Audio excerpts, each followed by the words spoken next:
নাঙ্গলকোট উপজেলা ও পৌরসভা বিএনপির সম্মেলন অনুষ্ঠিত। কুমিল্লার নাঙ্গলকোট উপজেলা ও পৌরসভা বিএনপির দ্বিবার্ষিক সম্মেলন শনিবার উপজেলা হেলিপ্যাড মাঠে অনুষ্ঠিত হয়েছে।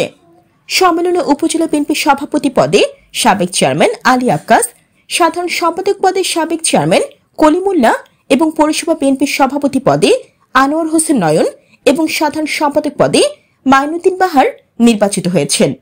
উপজেলা বিএনপির আহ্বায়ক নজির আহমেদ ভূঁইয়ার সভাপতিত্বে অনুষ্ঠিত সম্মেলন সভায় প্রধান অতিথি ছিলেন বিএনপি জাতীয় নির্বাহী কমিটির কুমিল্লা বিভাগীয় সাংগঠনিক সম্পাদক অধ্যক্ষ সেলিম ভূঁইয়া। সম্মেলন উদ্বোধন করেন কুমিল্লা দক্ষিণ জেলা বিএনপির আহ্বায়ক জাকারিয়া তাহের সুমন। বক্তব্য রাখেন সাবেক সংসদ সদস্য আব্দুল গফুর ভূঁইয়া। তাছাড়া জেলা ও উপজেলা নেতৃবৃন্দ উপস্থিত থেকে বক্তব্য রাখবেন।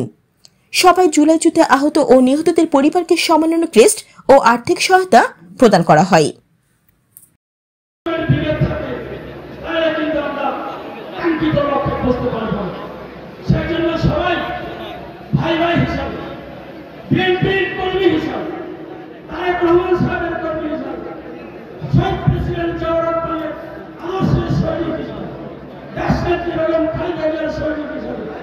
আপনারা আমাদের প্রার্থীকে ভোট দেবেন।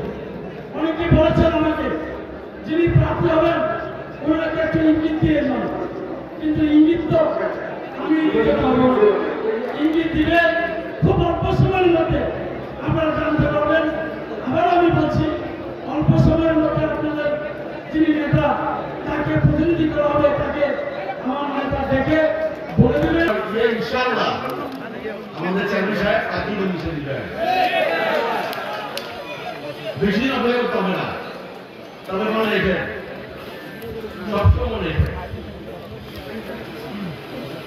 আমাদের সাথে অনেক ষড়যন্ত্র করতেছে। এই বিএনপিকে ভাঙার জন্য অনেকবার চেষ্টা হচ্ছে, কিন্তু তৃণমূলের কারণে ভাঙতে পারে না। আমি আগেও বলছি যখন আপনাদের ওয়ার্ডারের সম্মেলনে আসছি, যখন ইউনিয়নের সম্মেলনে আসছি, উনি বিজয়ী হয়েছে।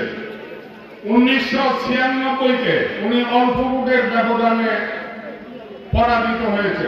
পরাজয়ের পরে আমাকে তিনি অনুরোধ করেছেন যে আপনাকে নাঙ্গলকোটের মানুষের নেতৃত্ব দিতে হবে, আপনি বিএনপি হাল ধরতে হবে, আমি আর রাজনীতি করব না। আমি তখন বলছি ভাই আমার বয়স কম, এখন আমি ব্যবসা করি, বলে যে আপনার এখানে সর্বক্ষণ সময় দিতে হবে না। কিন্তু এই 1996 সালে আমি কাজ শুরু করেছি। 1997 সালে আমি নাঙ্গলকোট উপজেলা এভাবে সম্মেলনের মাধ্যমে আমি সভাপতি নিয়ে নির্বাচিত হয়েছি। 2023 সালেও আবার সম্মেলনের মাধ্যমে আমাদের কর্নেল আকবর সাহেব প্রধান অতিথি ছিলেন। 2003 সালে আমি সভাপতি হয়েছি।